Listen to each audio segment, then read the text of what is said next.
When taking bearish trades, there's two ways to enter: bearish reversal or bearish continuation pattern. Bearish reversal up against Elliott wave resistance. Bearish continuation pattern. Once you broke under your support level, come back and retest it. That's a trade up for continuation with the trend lower. Now that you're in a downtrend, you're going to have big impulse waves lower. That impulse wave will have an Elliott wave in it. Then you'll have a breakout of that impulse wave, making a corrective pattern, ABC, which are great places to enter the trade. Downtrend, impulse wave, breakout of that impulse wave, come back and run up again into one of these Fibonacci retracement levels. We all know about bearish harmonics or consolidations, and sometimes price will stay under these higher resistance lines, and sometimes price will break over those resistance lines. Don't focus in on the right Fibonacci level to take the trade, but the zone, the range of what happens, because which Fibonacci level it picks isn't important, just that the pattern gives you a good setup for trend continuation lower. And unlike most of our trades where we take it up against resistance and using the W pattern to show us where to enter the trade at resistance, but with the SPY being at all-time highs, if the market sells off, this trading system won't work. We need to find a new resistance area over here. And since we have a confirmation of breaking this highest low, we can start looking for impulse waves down, then an ABC pattern up. Here we are in a closer look, break below. Now all we need is a lower high with this big impulse wave down, counter trend up, back down, bounce off support would give us the perfect W pattern to enter the trade here for trend continuation lower. And that's why the W pattern is the perfect indicator on a downtrend. As price goes lower, gives you great arrows to enter into the trade lower. You also have the ability of making the length longer or shorter. I like to cheat the system and just add the study 3 different times, giving it 3 different time frames, now showing you a multiple of entry points. You can see the body of these 3 are about the same length, versus if I zoom in, the body on these 2 blue ones are a little bit different, having price go higher than where it stayed lower over here, or even this smaller W pattern, giving you multiple looks on a downtrend trade. And if you just use the target of the support level of each pattern, you'd see there is no problem for price to come all the way back down to that lower support level, giving you a great exit target. Depending on the size of the pattern might depend on where you want to exit the trade. One way is create a range box using the highs and lows,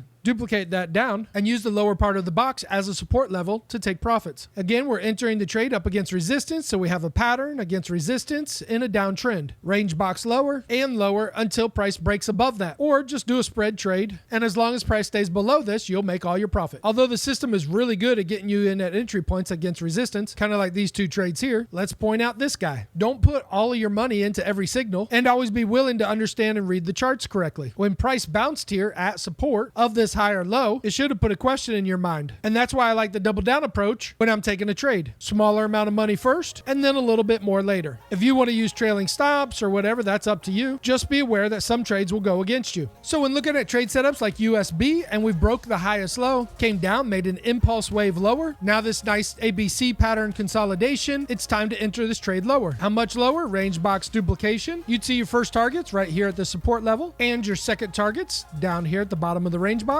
or use a spread trade, and as long as it stays below $61, you'll be fine. All right, here's Tesla. As you can see, hiding behind here, we have 2 lines kind of coming up because we have the 2 different time frames, both giving us the same entry point. So if we entered here, the possibilities would be that we'd come back down to the lows being support. And I know you think it's a far way down, but that's just the way it goes. Range box duplication down to 200, or do a spread trade, and as long as price stays anywhere underneath this $800 level, you'll make your profits. You can spend time searching for a lot of different stocks, or you can play this over and over on the same stock, just waiting till price comes up into the resistance levels and wait for price to go lower.